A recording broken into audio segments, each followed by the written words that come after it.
জুলাই 2025 বাংলাদেশ যেন হঠাৎ করে জ্বলে উঠল। রাস্তায় নামলো হাজারো কণ্ঠ। কেউ চাকরি চায়, কেউ ন্যায় বিচার, কেউ শুধু বাঁচতে চায়। কিন্তু শান্তিপূর্ণ মিছিলে গর্জে উঠল কাঁদানো গ্যাস, রাবার বুলেট আর নীরব নিখোঁজ। এ কি শুধু এক মাসের বিক্ষোভ, নাকি জমে থাকা ক্ষোভের বিস্ফোরণ?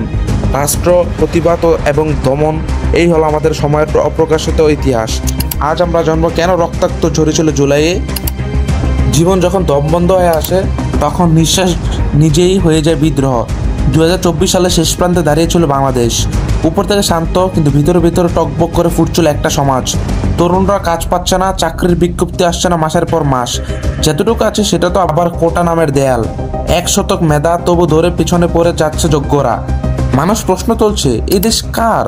কাদের জন্য ন্যায় বিচার? কিন্তু সরকার শোনো না। কথা বললে মামলা, পোস্ট দিলে গ্রেফতার। তখনই এলো সেই রায়, সরকারি চাকরিতে কোটা ফেরানোর রায়। আর তাতেই যেন ভাঙলো সব বাধা।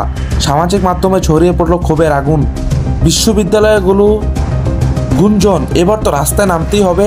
শুরু হয় এক ইতিহাস, যার নাম জুলাই বিদ্রোহ। এটা শুধু রাস্তায় হাঁটার গল্প নয়, এটা একটা প্রজন্মের রক্তে লেখা প্রত্যাঘাত।